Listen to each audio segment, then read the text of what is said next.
사랑하는 원무드에게 아무리 슬럭갑이 학장으로 있던 시절에 학교를 다녔더라도 성적 유혹의 일상적인 기술 정도야 배웠겠지.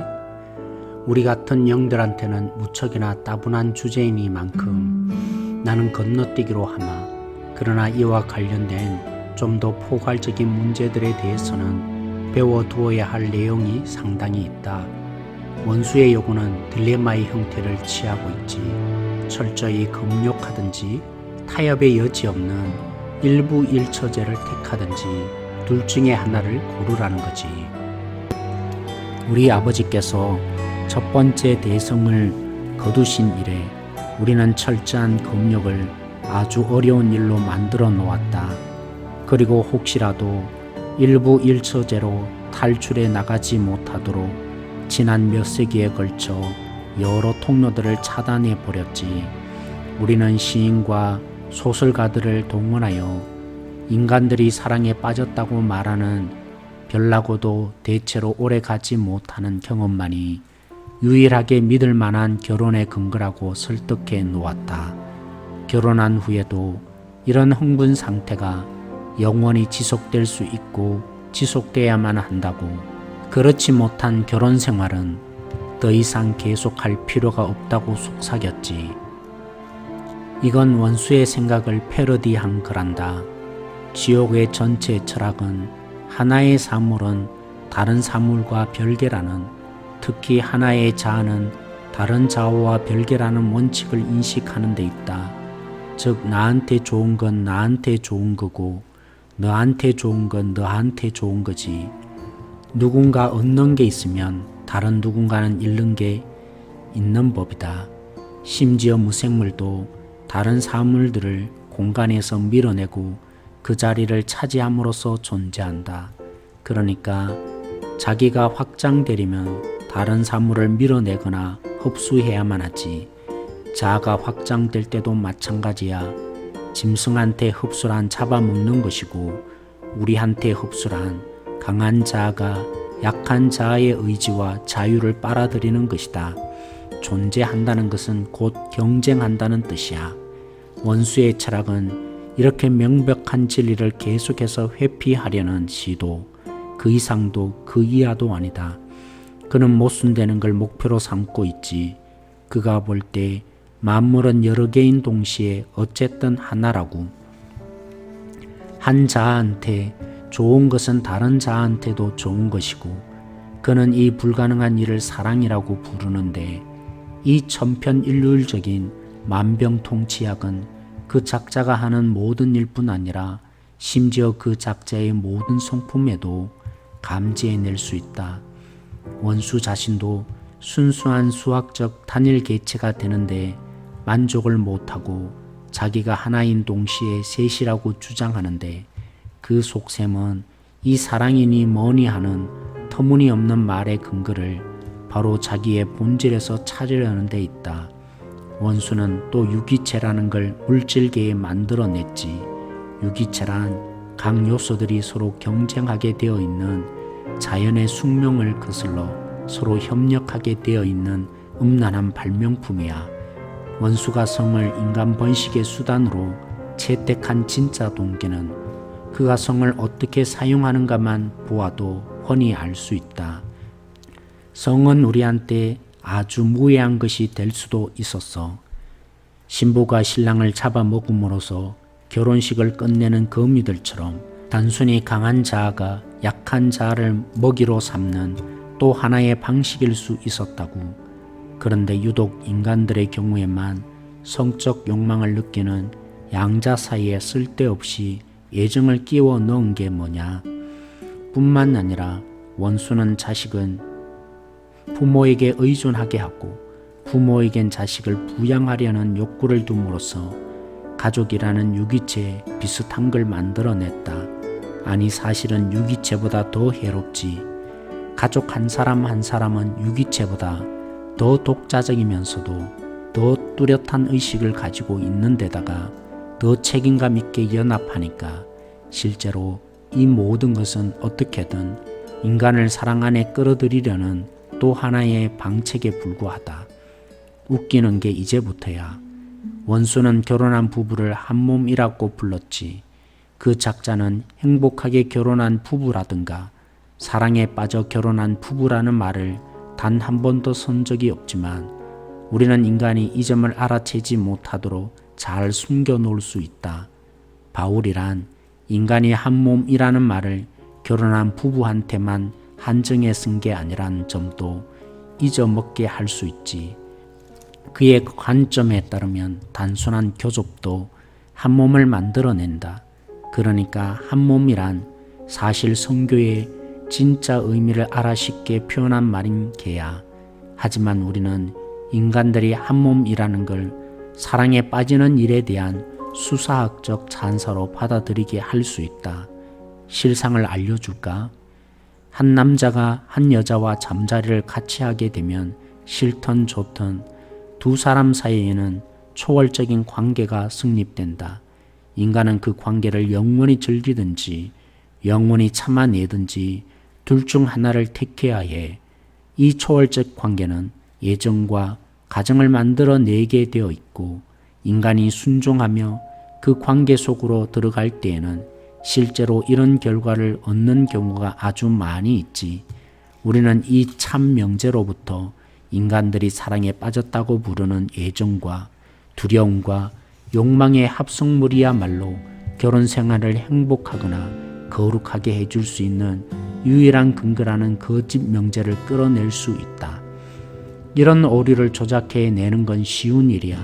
서유럽에서는 원수가 의도한 바 정절과 생식력과 선의를 두루 갖춘 결혼을 하기에 앞서 사랑에 빠지는 일이 빈번하게 일어나고 있지. 늘 그런 건 아니지만 회심하기 전에 종교적인 감정을 먼저 느끼는 일이 잦은 것과 같은 현상이다. 바꿔 말하면 원수가 결혼의 결과로 약속한 것들을 고도로 채색하고 왜곡해서 그것이야말로 결혼의 근거인 것처럼 인간들을 부추기라는 게야. 여기에는 두 가지 이점이 있다. 첫째, 성력을 절제할 은사가 없는 인간인데도 자기가 사랑에 빠지지 않았다는 이유 때문에 결혼을 해결책으로 선택하지 못하게 할 수 있지. 우리의 공작 덕분에 인간들은 사랑에 빠지는 것 이외의 동기로 결혼한다는 걸 그야말로 저열하고 냉소적인 행동으로 생각하게 되었다. 정말이야. 정말 그렇게 생각한다니까. 서로 돕고 순결을 지키며 후손에게 생명을 물려주기 위해 배우자에게 충실하겠다는 다짐을 폭풍처럼 몰아치는 감정보다 훨씬 더 저급한 걸로 여긴다고. 둘째, 실제로는 성적 매력에 홀린 것뿐인데도 상대방과 결혼하고 싶은 마음이 있다는 이유만으로 무조건 사랑한다고 믿어버리게 할 수 있다. 남자들은 사랑했다는 걸 핑계삼아 자기가 저지른 죄과에서 벗어나려 들 뿐 아니라 배우자가 이교도이든 바보천지든 바람둥이든 자기는 사랑해서 결혼한 것이므로 그 결과에는 책임이 없다고 생각할 게야. 이 문제에 대해서는 다음번 편지에서 좀 더 자세히 이야기하도록 하마. 너를 아끼는 삼촌 스크루테이프. 8월 둘째 주 스크루테이프의 편지 18번째 시간입니다. 사단이 성을 통해 유혹하는 부분을 다루고 있습니다. 헬라 철학의 영향을 받은 우리는 안다라고 하는 것을 지식적인 습득 정도로 생각합니다. 성경에서 안다라고 하는 말은 히브리 동사가 안다, 야다라는 말이 부부간의 성적인 관계에 종종 사용되었습니다. 성을 통해 부부는 서로의 관계를 맺고 한 몸을 이루기 때문인 것 같습니다. 이런 의미를 인식하지 못하도록 사단은 감상적인 사랑, 그러니까 사랑에 빠졌다는 감정을 유일한 결혼의 근거로 만들어 놓았습니다. 지옥의 철학이 하나의 사물은 다른 사물과 별개, 특별히 하나의 자아는 다른 자아와 별개라는 원칙을 인식하는 데 있다는 C.S. 루이스의 표현이 바로 이런 의미에서 등장하고 있습니다. 개별성, 상대성, 특히나 오늘날은 포스트 모더니즘의 영향 아래서 절대적인 진리가 존재하지 않는 것도 연합과 공동체성과 유기체라는 진리가 무너진 데서 등장하게 된 것이 아닌가 생각해 봅니다. 연합의 또 다른 의미는 우리가 개별적인 존재가 아니라 유기체로 존재한다는 것입니다. 자기를 위해 다른 존재를 잡아먹음으로써 경쟁해야 되는 관계가 아니라 서로 협력하는 존재입니다. 성에 담겨 있는 이런 연합과 유기체성은 애정으로 가족의 관계를 더욱 돈독하게 해줍니다. 그런데 사단에 의해 한 몸이라는 진리가 사랑에 빠지는 것 정도로 오해하게 됩니다. 이렇게 되면 첫째, 성욕을 절제할 수 없는데도 사랑에 빠지지 않았다는 이유로 결혼을 선택하지 않게 할 수 있습니다. 둘째, 성적인 매력에 홀린 것 뿐인데도 무조건적인 사랑을 한다고 믿어버리게 할 수 있다고 했습니다. 성을 하나님의 주신 선물로 제대로 누리게 해주는 결혼은 연합과 유기체성과 한 몸이라는 복음의 진리를 잘 경험하고 담고 있습니다. 팀 켈러는 공동체를 강조하던 과거와 개인의 유익을 강조하는 오늘날 속에 결혼이 어떻게 달라졌는지를 잘 설명해 놓았습니다. 그런 속에 결혼이 복음적으로 어떻게 회복을 누려야 하는지를 도전하는 책 결혼을 말하다 라는 책을 썼습니다. 여러분이 꼭 한번 읽어보기를 추천하면서 에베소서 5장 31절에서 32절 말씀 봉독하도록 하겠습니다.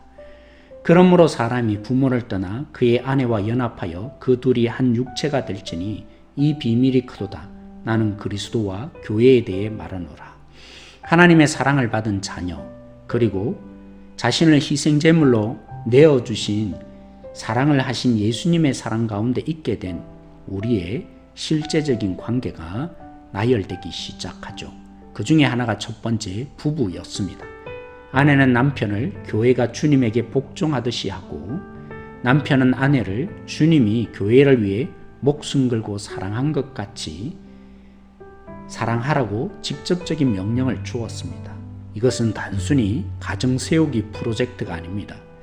아니면 가정 회복의 원리를 제공한 정도의 얘기가 아닙니다.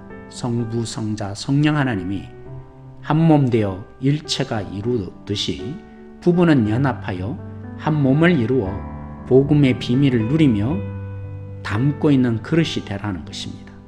가정의 대표인 남편은 아내를 지키고 돌보고 책임지고 양육하는 가운데 아내에게 예수님을 누리게 해 주어야 합니다.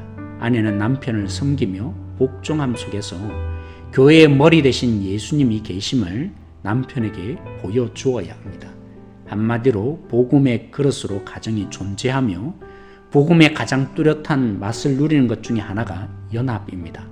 예수님을 머리로 한 몸으로 우리는 함께 존재하기를 소망합니다. 한 줄 질문입니다. 결혼의 의미가 연합과 한 몸과 유기체됨을 가장 잘 담고 있는 복음의 그릇임을 인정하시고 얼마나 이 복음의 의미를 생생히 누리고 계십니까? 또 그렇게 누려가기를 헌신하고 계십니까?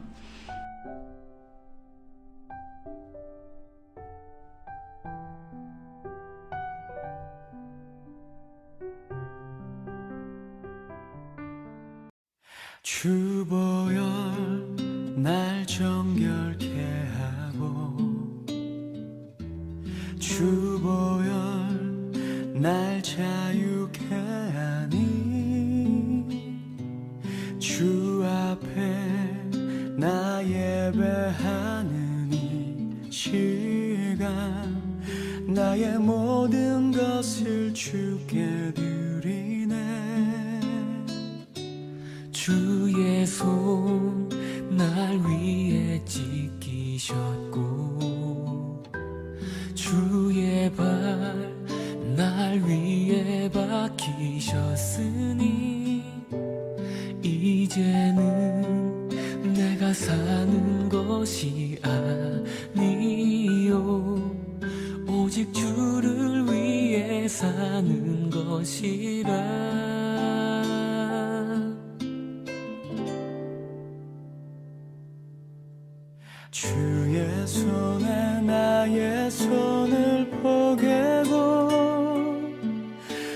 주의 발에 나의 발을 포개어 나 주와 함께 죽고 또 주와 함께 살리라 영원토록 주 위에 살리라 주의 손에 나의 손을 포개고 또 주의 발에 나의 발을 포개어 나 주와 함께 죽고 또 주와 함께 살리라 영원토록 주 위에 살리라 주 위에 살리라